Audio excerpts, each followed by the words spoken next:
अथवा अपने वृद्धावस्था को जान करके इस दान की व्यवस्था करके सुंदर विद्वान को बुलाए। ये पहला उद्देश्य कर रहे हैं। इस दान की व्यवस्था करके सुंदर विद्वान को माघ के महीने में, वैशाख के महीने में, श्रावण के महीने में और कार्तिक के महीने में बुला करके सुंदर वैदिक ब्राह्मण से और किसी दानशील ब्राह्मण को बुला के उसका वर्ण करे और उसे यदि ये 10 दान दिया जाए तो व्यक्ति मरणासन्न अवस्था के समय के सारे दुखों से निवृत्ति पा जाता है और उसके जाने के बाद उसके परिवार का बहुत विकास होता है। महाराज ये 10 दान का महत्व। और यह पुण्यम सर्वदानेषु, जो पुण्य सारे दान को करने से हो, और सर्वयज्ञेषु गामुने, हे महात्मन जो समस्त यज्ञों को करने से पुण्य प्राप्त होता है। संभव पुराण श्रवणात् तत्फलम निश्चलम भवे, केवल शिव पुराण सुनने से वो सारे फल आपकी झोली में निश्चल होके आ जाते हैं। अब आप पुण्य मूर्ति हो जाएंगे, पुण्य पुंज हो जाएंगे। और विशेषतः कलौ, समझे हो वीरेंद्र जी, विशेष रूप से किस युग में? विशेषतः कलौ, कल युग में, विशेषतः कलौ शैव पुराण श्रवणादृते। शिव पुराण के श्रवण की जो विशेष महत्ता है वो कब है? बोलो ना, किस युग में? कलयुग। विशेषतः कलौ महाराज शैव पुराण श्रवणादृते, शिव पुराण के श्रवण की जो आर्द्रता है, कृपा है, जो इसकी करुणा है, आर्द्रता माने करुणा, जो शिव पुराण की करुणा है कलयुग के प्राणियों पर अधिक है। परो धर्मो न पुंसां ही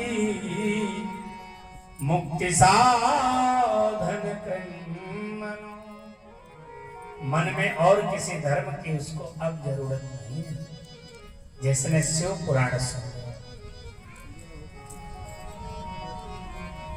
जिसने एक बार जीवन में शिव पुराण का एक श्लोक सुन लिया। कि सकल भुवन मध्य निर्धनास्ते धन्य, समस्त भवनों के मध्य में वो निर्धन भी बड़े धन्य हैं, धन हो चाहे ना। निर्धनास्ते धन्य प्रविशति हृदयेषां श्री हरः भक्तिरेका, केवल एक शंकर की भक्ति आ जाए। नित्य प्रति महाराज सुंदर बिल्व पत्र लेके परिक्रमा करें। भगवान को बिल्व पत्र बहुत प्रिय है, आगे जब आएगा तो बताऊंगा। बिल्व वृक्ष भगवान को इतना प्रिय है कि त्रिदलम त्रिगुणाकार, बिल्व पत्र में त्रिदल है और वो त्रिदल क्या है? बोले त्रिगुणाकार है, सत रज और तम का आकार है। उसे चढ़ा देना माने तीनों गुणों से मुक्त हो जाना।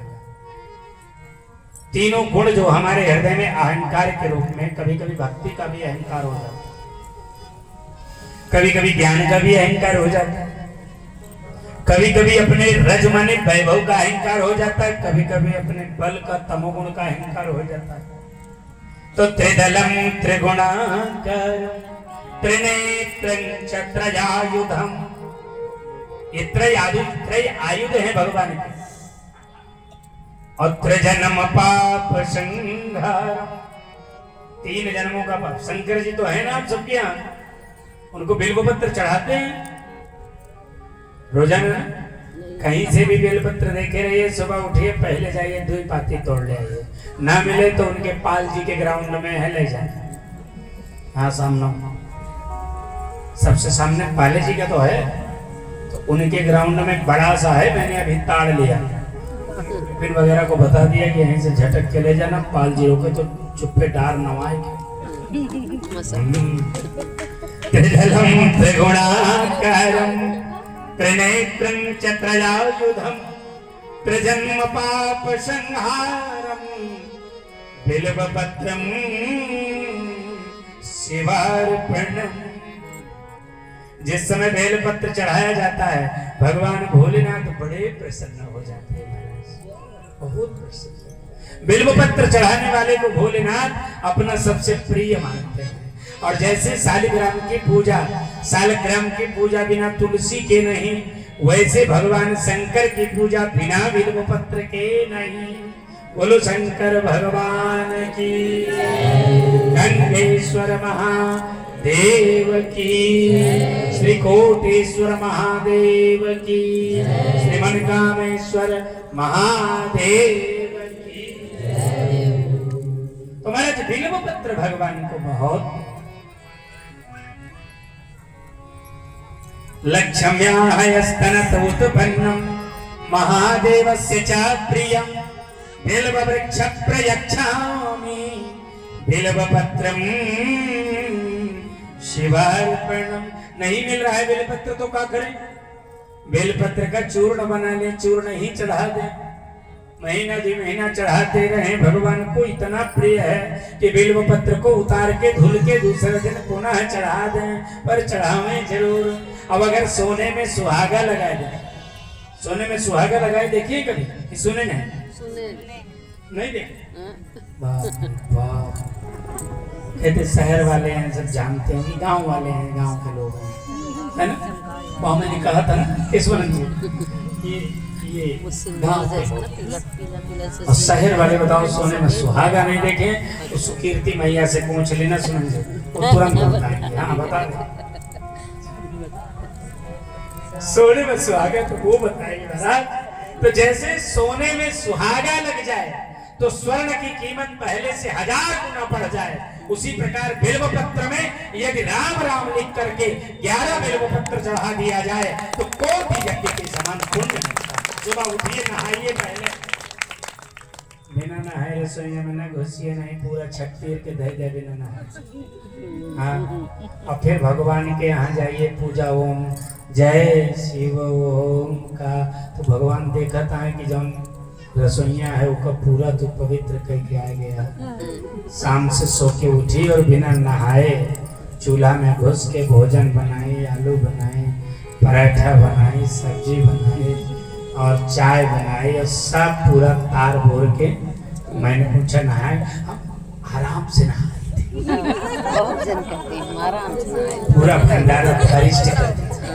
अब आराम से नहाने का मतलब बिना आराम के नहा लिया है ना?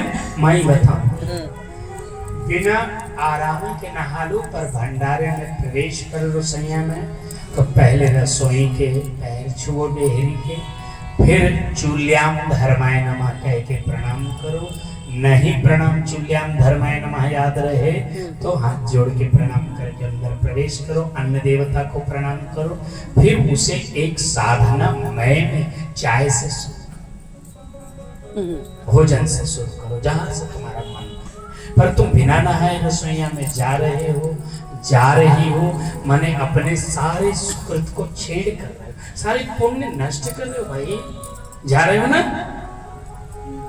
अच्छा, कोई उधर मुड़ी नहीं डाला है, तुम सब गंगा नहा के तब जा रहे, ठीक है? जा रहे हैं चाहे जैसे, आज से नहीं जाए। पहला उपदेश शिव जी का। व्यासपीठ से शिव पुराण ये दंडन घोष करते हैं कि तुम रसोई में घुसोगे तो पहले नहा धो के तब। कैसे हो यार? ऐसे होते हैं?